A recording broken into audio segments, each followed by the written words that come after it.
Okay, welcome to Witchpolice Radio. I'm here with someone who is I was gonna say you're a well-known name in the local music scene, but I think we'll get into it, I'm sure. But that name has changed. So I think maybe the best way to start this off is if you want to introduce yourself and give a bit of background about what it is you do as an artist. Because I mean, when I heard your previous name and I made the connection, I definitely knew of you and had heard of you many times over the years. So yeah, let's let you introduce yourself and we can go from there. Cool. Yeah. Well, my name is Sheena Legrand, and most people in the Winnipeg scene maybe know me as Sheena Grob. I released 3 albums over the past few years of my earlier discography. I've taken a bit of a break and started a family, and I've been working on all kinds of new music and new sounds and Cool. playing around a lot more. So exploring lots of newness, and it just worked to have my new name integrated. So I guess maybe that's a place to start, and I'm sure people have asked you this, ever since you sort of come out with this being the name you're using. But is it hard to start fresh with a new name just because there's so much connection to the old one? I mean, 3 albums, and like you said, you've been doing this for a long time. Then there's a break, and now here you are again, but the name is different. Totally. Yeah. You know what? I put some thought into it before I made the change. In some ways, I knew that, is this kind of silly? I've been putting a lot of effort into a different name for a long time. And, there's a lot of freedom around letting go of that as well.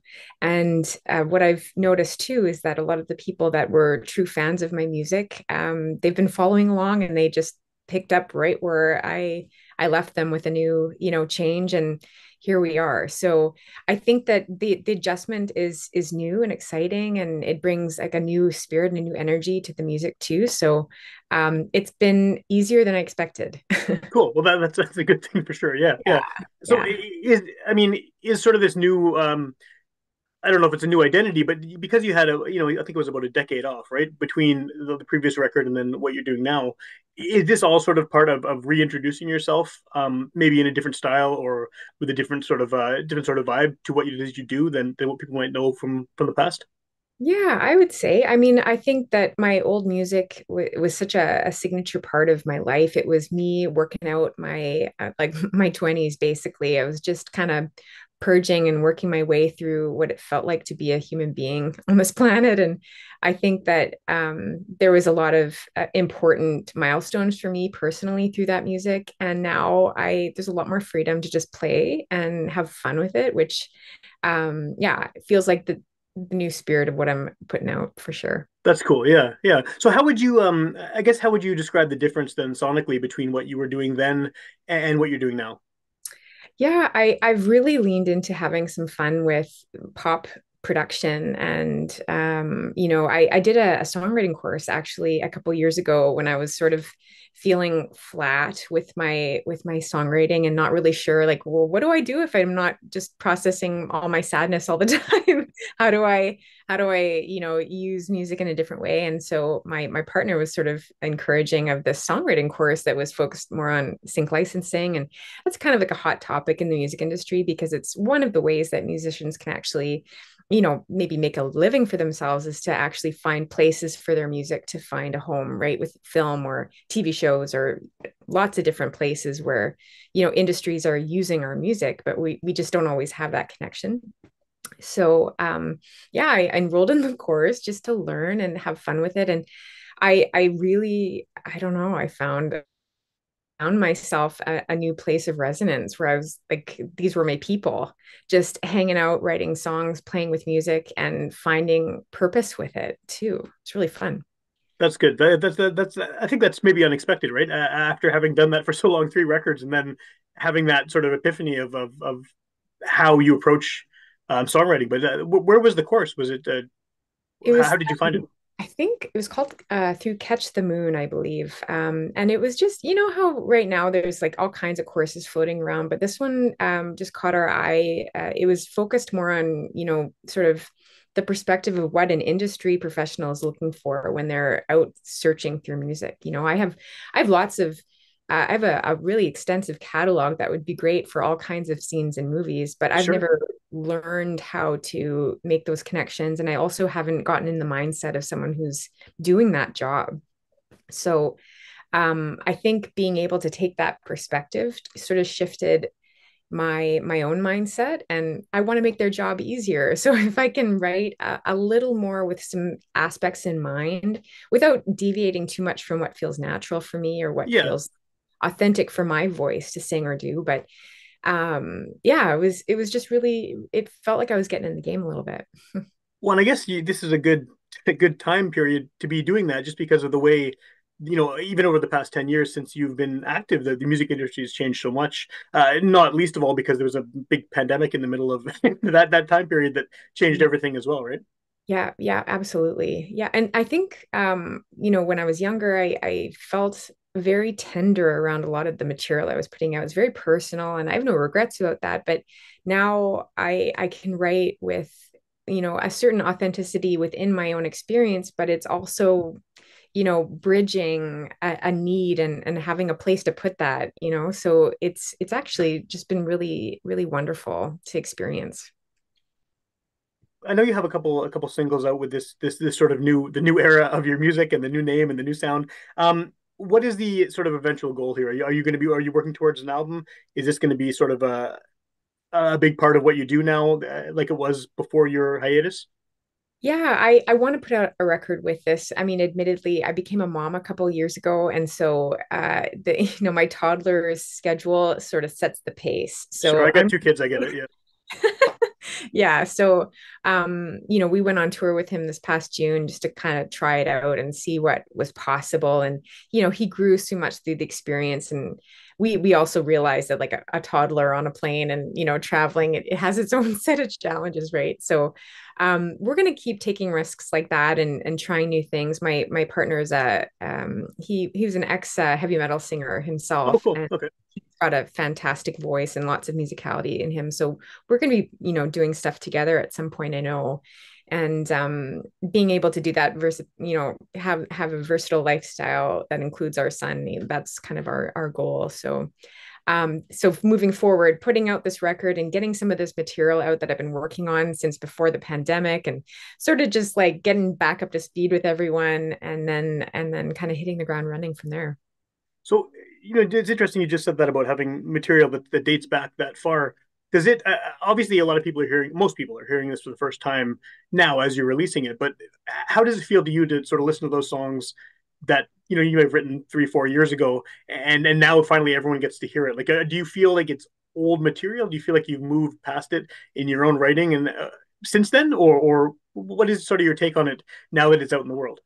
Yeah, it's all a practice of self-love and just accepting where you were at a certain point. And, we can be so critical of ourselves as artists, especially if we've moved past something or if we're hanging out with different, vibrations and song styles and it's not where we are currently. But I just think it's a good practice to stay connected to all those different parts of ourselves and embrace all the angles of the diamond that make up the artist that we are. And yeah, I mean, I'm definitely moving on to other things. I'm playing different music these days, but I'm still keeping connected because this hasn't been completed until I share it. It's not over. It's not even close to over. So Right.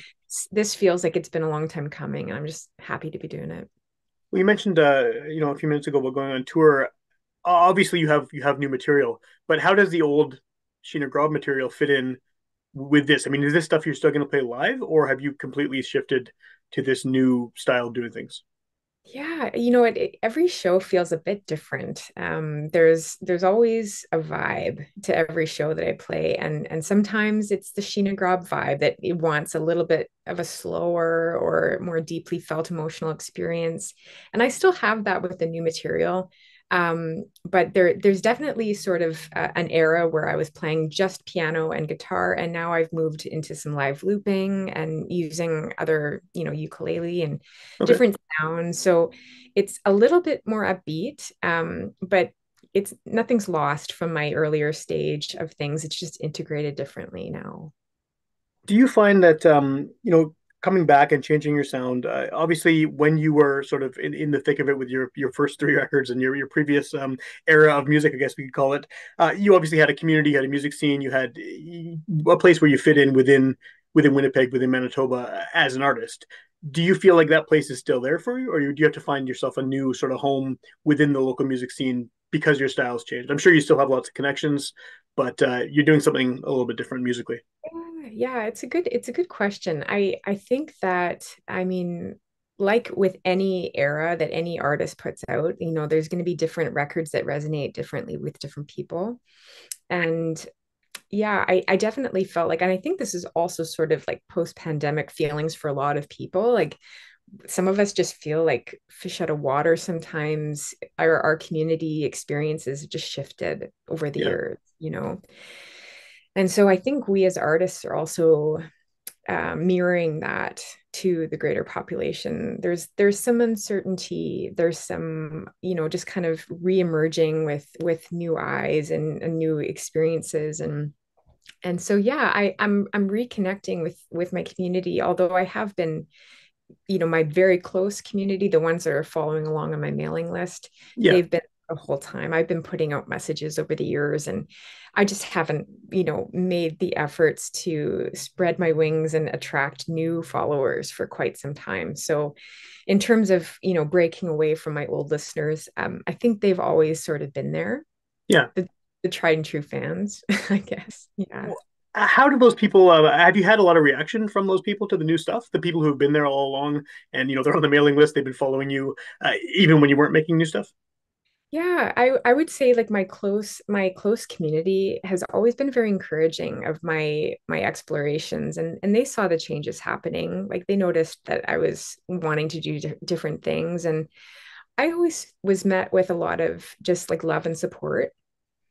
I'm sure there's people out there that are questioning like why the, you know, why this or like what turn did you take there? But I mean, I think that inner critic in a lot of us can always be there if we choose to feed that. For And sure. I think it's one of the quickest ways to kill our authentic kind of exploration as artists is to like listen to that part of our own brain too much.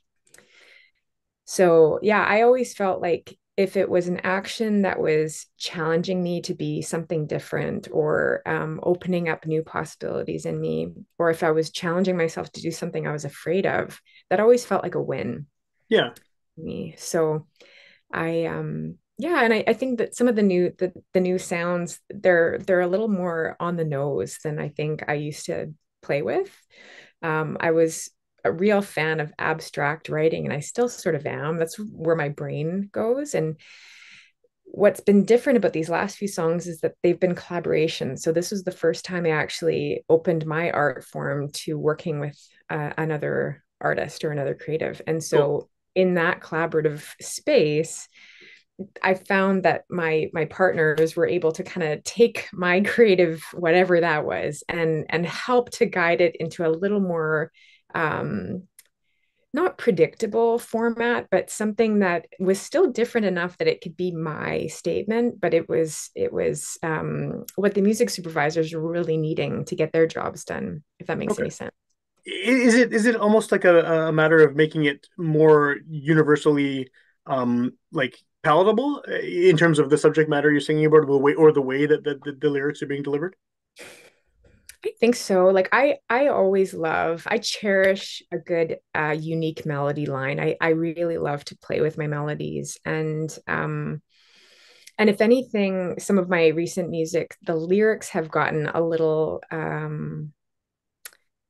I would go really far into my own poetry, my own Okay. inner poetry, to the point where if you were to read it, you wouldn't really understand what the heck I was saying. You would maybe interpret it through your own lens, and it would become its own thing. And I really love art that does that. There is maybe a little less of that happening in some of these other songs where it was you know, a transmission, an honest transmission was still coming through, but the lyrics were possibly just a bit simpler for people. And that was easier to find a home for in the sync licensing world, if that makes any sense. It does, yeah. Is it easier to write like that? Do you feel more? I mean, do you feel more comfortable sort of doing the cryptic more, within your own brain writing, or like is this a challenge for you A to challenge. change the style? Yeah, yeah, Yeah, it's way harder for me to be well, simpler. And there was a real validation and like happiness I felt in that too, because sometimes simple messages they can connect you with more people, and there's a different kind of satisfaction in that. Yeah, um, I would have some really like obscure lyric that I would hear one or two fans reference, and they would request that song, and I'd feel so touched that like that one or two, those two people like really got it. And with this kind of music, there's just a little more accessibility for people, and I've really come to understand how wonderful that can be. yeah, yeah. That's I mean, it's definitely a different approach to focus on. I think that there's like I don't. I'm not saying that you're implying this, but I think that simple music often people almost they almost overlook it because they think it's too easy or it's not challenging enough as a listener. And I think I don't agree with that, but I think there's definitely a time and place where simple, direct, to the point music Yeah, is not only works but is necessary, right? I mean, I spent all day listening to like free jazz this afternoon, and I love that. But I also like to listen to the Ramones, which is like pretty much the most basic, simple thing you can have. So I yeah, I get there's an appeal to both, right? It doesn't have to be um, overly complex. It doesn't have to be overly cryptic or confusing, or you have to analyze it. It can just be right in front of you, and you can love that as much as the next thing. totally. Absolutely. And for me, I think the edge of my own personal development was looking at a little bit of like what could be interpreted as like music snobbery or something. Like it had to be really complex, and it had to be really hard, and it had to be Yeah, really clear, and there was such a freedom, and just for a time like letting that go and saying, well, what if we just did something really simple and beautiful and connecting? How about that? And it was really lovely. that's Yeah. that's cool. Yeah. So what where can people hear this stuff? I mean, I know that there's so many different ways people consume music nowadays. Where would you, if someone was hearing about you for the first time or hearing about your new identity for the first time, where would you direct them to find your music? Now and in the future. I mean, it's always wonderful when people are interested enough to check out your website, because I feel like that's such a direct way to connect with the artist, sign up to their mailing list, Yeah. and be a part of their community. Even if they're not putting stuff out to the media, they can still be sharing with their inner cohort. And I really feel like that's the number one for me. If anybody signs up for my mailing list, I'm like, yeah, you're with me for life. I feel it's a really big commitment, these days. And otherwise, people can find me on Instagram, still on Facebook somewhat. TikTok is emerging. There's all kinds of things coming in the future. So those would be the easiest ways to follow along. And then as far as your we've mentioned a few times you have these three previous records. Are they still out there in the world? Can people still get those? Obviously, you want to promote the new stuff like everyone else does. I mean, your new stuff is sort of what you're excited about right now. But is your old music still available? I love my first three records, and I still direct people to find them. That's just through my previous name, Sheena Grob. And yeah, it's lovely, beautiful music that a lot of heart and soul was put into. And if there's any extra energy that I get from what I'm putting out now, I always love to direct people there as well. Cool. And then the good thing about this being a podcast is someone could listen to it the day it comes out, or they could stumble upon it, 3 years from now. I've been doing this for more than a decade, and I don't see myself stopping anytime soon. So this is going to exist for a while in the ether. If someone hears this at some random point in time, the website is presumably the best place to get information about you. But first of all, for people listening on the day it comes out, do you have any shows or any releases or anything in the near future as of today in 2024 that's happening? Well, you know what? For the ladies and gender diverse folks that may be listening, I know I'm doing a Raw Women gathering that's happening in September of this year. Okay. And that's my next kind of show. I'm doing some house concerts. So if you're on my mailing list, there's sometimes private invites that mailing list subscribers get invited. That's been my best way of connecting to folks. So I would always encourage you to sign up to the mailing list for those inside scoops. And you can look for an album release in the spring. So I'll be pushing things until early next year. But that's what's on the books for right now. Well, I guess the album release, that was what I was going to ask about. You beat me to it, but do you have a lot of this already recorded for a future album, or is it? still sort of piece by piece you're working on it? Yeah, it's interesting. So I have the majority of it sort of done. I have a couple pieces that are still being.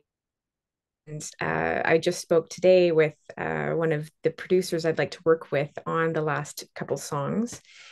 And I guess one of the realities of being a parent and putting out music in this way is that I knew probably last year that if I didn't start just putting stuff out and trusting that the next step is going to evolve for me, I just wasn't going to be doing it. There was no other way than to just hit the ground running and put it out. So I put the pressure on myself to complete it in time because I've started to release it and I'm just not going to not do that. So Yeah, there are a few pieces that are still coming together this fall. And I'm really comfortable with that. I feel my release plan, I'll be releasing another single in the next couple weeks, I guess. That would be beginning of September, cool. and then another in November, and then the full album in the spring. Well, I know we've been talking mostly like big picture about sort of the change in the sound and then the fact that you're back and all of these things. But I know you do have some singles that are out now. So do you want to just plug those singles and let people know Sure. what to look for when they're trying to find your stuff? Yeah. Well, Green Light was the first one that I released, and I recorded that with recorded and wrote it with Johnny Kierwak. He's a wonderful producer and musician in the city here. And that one, it can be found on all platforms under Sheena Legrand. And then this past June, I released a song called Heroes in the Making, and it was with my late father inspired that one. I lost my dad last year, and that song was one of those songs that was sort of, I was so honored to be a part of it. It came together in such a beautiful way.